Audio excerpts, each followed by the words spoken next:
Hello friend, नमस्कार। कैसे हैं आप सब लोग? एक बार फिर से आपके अपने चैनल डेली में आपका मोस्ट वेलकम। मैं हूं कुमारी। मैं लेकर आया बहुत इन्फॉर्मेटिव और टेक्निकल वीडियो। आज हम जिस टॉपिक पर चर्चा करने वाले वो है सीओसी। What is COC? क्या होता है? यानी सीओसी पे हम चर्चा करने वाले हैं। सीओसी का पूरा नाम क्या होता है, तो उसके बारे में हम चर्चा करने वाले हैं फ्रेंड। सीओसी जो है क्या प्रभावित कर सकता है, उस पर हम चर्चा करने वाले हैं। इसके बाद फ्रेंड हम सीओसी का प्रबंधन कैसे किया जाता है, इस पर चर्चा करेंगे। और फ्रेंड जो कौन कौन से कारक हैं जो सीओसी को प्रभावित कर सकते हैं, उन पे हम चर्चा करेंगे। और इसके बाद हम कूलिंग टावर के परफॉर्मेंस के बारे में समझेंगे, यानी कि जो कूलिंग टावर का जो परफॉर्मेंस है उसके बारे में हम डिटेल से समझेंगे। तो फ्रेंड आज का टॉपिक बहुत ही इन्फॉर्मेटिव और टेक्निकल होने वाला है। बने रहे हमारे साथ, वीडियो को पूरा देखें, वीडियो के अंत तक बने रहें। चलिए फ्रेंड देर न करते हुए स्टार्ट करते हैं।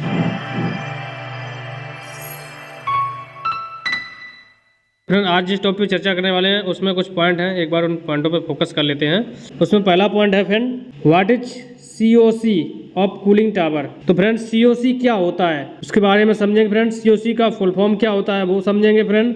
इसके बाद दूसरा पॉइंट है, व्हाट डज सीओसी इफेक्ट, यानी कि सीओसी क्या प्रभावित कर सकता है। इसके बाद तीसरा पॉइंट है, how can COC be managed, यानी कि सीओसी का प्रबंधन कैसे किया जा सकता है। इसके बाद फ्रेंड चौथा पॉइंट है, who is factors effect of COC, कौन से कारक सीओसी को प्रभावित करते हैं।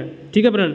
इसके बाद पांचवा पॉइंट है, how to check cooling tower performance, यानी कि कूलिंग टावर के प्रदर्शन की जांच कैसे करें। तो फ्रेंड ये 5 पॉइंट हैं, इन 5 पॉइंटों पे आज हम डिटेल से समझने वाले हैं। तो फ्रेंड ये सब कूलिंग टावर से रिलेटेड जो भी है पॉइंट, उन पे आज हम चर्चा करने वाले हैं। तो फ्रेंड बने रहे हमारे साथ। चलिए फ्रेंड, तो इसमें पहला पॉइंट है, what is COC of cooling tower, यानी कि कूलिंग टावर में जो सीओसी होती है वो क्या होती है। तो फ्रेंड पहले तो हम समझ लेते हैं, जो सीओसी को हिंदी में कहते हैं सांद्रता चक्र। ठीक है फ्रेंड, सीओसी का मतलब सांद्रता चक्र, और इसको इंग्लिश में बोलते हैं साइकिल ऑफ कंसंट्रेशन। सांद्रता यानी कॉन्सेंट्रेशन। ठीक है फ्रेंड, जल में सांद्रता की तुलना में कूलिंग टावर के सांद्रता चक्र सीओसी एक अनुपात है जो मैकअप पुनः परिसंचरण जल में घुले हुए ठोस पदार्थों की सांद्रता को मापता है। तो फ्रेंड ये जो साइकिल ऑफ कॉन्सेंट्रेशन है, ये एक ऐसा अनुपात है जो मैकअप जल में सांद्रता की तुलना में कूलिंग टावर के पुनः परिसंचरण जल में घुले हुए जो ठोस पदार्थ होते हैं उनकी सांद्रता को ये मापने का काम करता है। कौन? ये सीओसी। ठीक है फ्रेंड। इसके बाद फ्रेंड दूसरा है, व्हाट डज सीओसी इफेक्ट, यानी सीओसी क्या प्रभावित करता है। तो फ्रेंड सीओसी निम्न प्रक्रिया को प्रभावित कर सकता है। नंबर 1 है वाटर केमिस्ट्री, यानी जल रसायन विज्ञान। तो इसमें है, सीओसी पानी की रासायनिक संरचना को प्रभावित कर सकता है। जो सीओसी होता है फ्रेंड कूलिंग टावर में, वो पानी की जो संरचना होती है, रासायनिक संरचना होती है, उसको प्रभावित कर सकता है। इसके बाद फ्रेंड दूसरा है वाटर कंजम्पशन, पानी की खपत। तो फ्रेंड सीओसी पानी के उपयोग की मात्रा को प्रभावित कर सकता है। तो सीओसी जो है फ्रेंड कूलिंग टावर में जो पानी हम लोग उपयोग करते हैं, यूज करते हैं, उसकी मात्रा को भी प्रभावित कर सकता है, कम ज़्यादा हो सकती है। इसका तीसरा पॉइंट है एनर्जी यूज, यानी ऊर्जा का उपयोग। तो फ्रेंड्स सीओसी ऊर्जा के उपयोग की मात्रा को भी प्रभावित कर सकता है। जो हम लोग ऊर्जा जो लेते हैं, एनर्जी लेते हैं कूलिंग टावर में, वो सीओसी उस ऊर्जा को भी, यानी उसकी मात्रा को प्रभावित कर सकता है। इसके बाद फ्रेंड चौथा पॉइंट है वाटर ट्रीटमेंट केमिकल स्पेंड, जल उपचार रासायनिक व्यय। तो फ्रेंड जो सीओसी होता है वो जल उपचार रसायनों पर खर्च की जाने वाली जो धनराशि होती है उसको प्रभावित कर सकता है। तो फिर फ्रेंड जो सीओसी है वो जल उपचार यानी कि रसायनों पर खर्च की जाने वाली जो हम लोग धनराशि जो होती है उसको प्रभावित कर सकता है। इसके बाद फ्रेंड पांचवा है स्केलिंग एंड फाउलिंग। सीओसी जो है स्केलिंग और फाउलिंग की मात्रा को प्रभावित कर सकता है। तो फ्रेंड जो सीओसी है वो स्केलिंग और फाउलिंग की मात्रा को भी प्रभावित कर सकता है। इसके बाद फ्रेंड अब आते हैं तीसरा पॉइंट है, how can COC be managed, यानी सीओसी का प्रबंधन कैसे किया जा सकता है। इसमें फ्रेंड सीओसी का प्रबंधन निम्न प्रकार से किया जा सकता है। जैसे नंबर 1 है फ्लीड ऑफ, यानी कि खून बहना या रुक जाना, सिस्टम के सांद्रित जल का एक भाग निकाल दें। इसके बाद फ्रेंड दूसरा है ऐड फ्रेश मैकअप वाटर, यानी कि ताज़ा मैकअप पानी डालें, सिस्टम में ताज़ा पानी ऐड करें, नहीं डालें।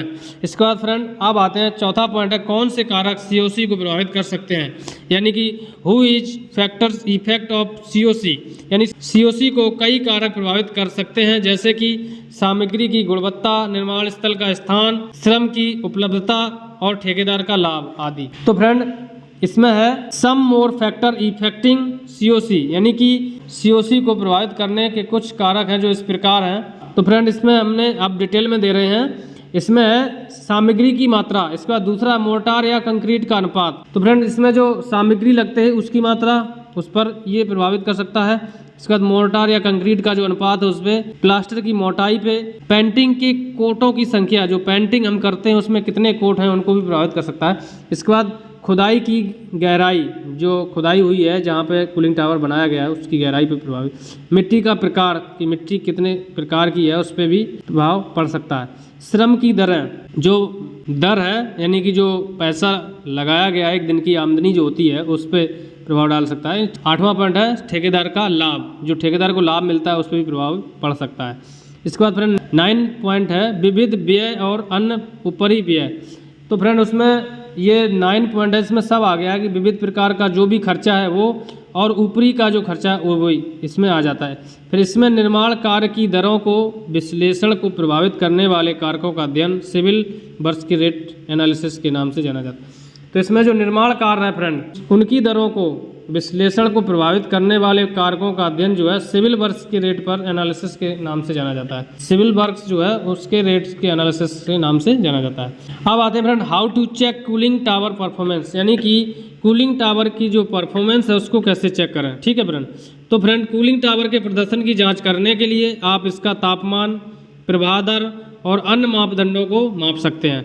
आप लीक और कंपन के लिए टावर का निरीक्षण भी कर सकते हैं। तो इसमें से फ्रेंड जो है कूलिंग टावर की जो प्रदर्शन है उसकी जांचने के लिए आप इसका जो तापमान है उसको जांच लें, प्रवाह दर है और अन्य मापदंड है उनको माप सकते हैं, और इसमें लीक और जो कंपन है, लीकेज जैसे कंपन है उनको भी निरीक्षण कर सकते हैं।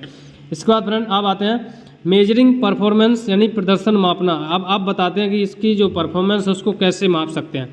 तो पहला है टेम्परेचर, यानी टेम्परेचर जो है, जो तापमान है, टावर में प्रवेश करने वाले और बाहर निकलने वाले पानी का तापमान माप सकते हैं। जो फ्रेंड कूलिंग टावर है उसमें जो पानी हम लोग प्रवेश कराते हैं उसका और जो बाहर निकलता है कूलिंग के बाद उसका टेम्परेचर हम माप सकते हैं। इसके बाद फ्रेंड दूसरा है फ्लो रेट, प्रवाह दर। इसमें आप यह माप सकते हैं कि टावर से पानी कितनी तेज़ी से बह रहा है। तो फ्रेंड जो कूलिंग टावर उसमें जो पानी बह रहा है उसकी हम प्रवाह दर नाप सकते हैं। इसके बाद फ्रेंड तीसरा पॉइंट है वेट बल्ब टेम्परेचर, गीले बल्ब का तापमान। तो फ्रेंड इसमें जो वायु में धारण की जा सकने वाली जल वाष्प की मात्रा मापने के लिए साइक्रोमीटर का उपयोग कर सकते हैं। वायु में धारण की जा सकने वाली जो जल वाष्प की मात्रा है उसको मापने के लिए हम लोग साइक्रोमीटर का प्रयोग करके इसको माप सकते हैं। इसके बाद फ्रेंड चौथा पॉइंट है पावर कंजप्शन, यानी बिजली की खपत। तो इसमें इसको मापने के लिए फ्रेंड हम टावर कितनी बिजली का उपयोग कर सकता है उसको हम माप सकते हैं कि ये जो हमारा कूलिंग टावर है वो कितनी बिजली की खपत कर रहा है या कर सकता है, उस चीज़ को हम माप सकते हैं। इसके बाद फ्रेंड 5 पॉइंट है इन्वायरमेंटल कंडीशंस, यानी कि पर्यावरण की स्थिति को माप सकते हैं, यानी कि परिवेश का तापमान, आर्द्रता और अन्य पर्यावरणीय कारकों को माप सकते हैं। यानी फ्रेंड जो परिवेश का तापमान है, आर्द्रता है और अन्य पर्यावरणीय इन्वायरमेंटल जो कारक हैं उनको भी हम माप सकते हैं। तो फ्रेंड ये था हमारा आज का टॉपिक। तो मैंने आज अच्छे से आपको कूलिंग टावर की जो COC होती है उसके बारे में आज हमने अच्छे से आपको समझाया। आशा है कि आपको अच्छे से समझ में आ गया होगा फ्रेंड। तो फ्रेंड कैसा लगा हमारा टॉपिक कमेंट सेक्शन में जाके कमेंट करें और ज़्यादा से ज़्यादा अपने दोस्तों में शेयर करें जिससे कि जानकारी सभी लोगों तक पहुंच सके। तो फ्रेंड और अगर आप हमारे चैनल पर नए हैं और अभी तक आपने हमारे चैनल को सब्सक्राइब नहीं किया है, प्लीज़ गाइज एक बार इस चैनल को सब्सक्राइब कर दें और बेल आइकन का नोटिफिकेशन जारी कर दें जिससे कि आने वाले हर नए वीडियो का नोटिफिकेशन आप तक पहुंच सके। चलिए फ्रेंड आज का टॉपिक यहीं समाप्त करते हैं, फिर मिलेंगे नए इन्फॉर्मेटिव वीडियो के साथ। तब तक के लिए मुझे दीजिए नमस्कार फ्रेंड, बाय बाय, जय हिंद दोस्तों।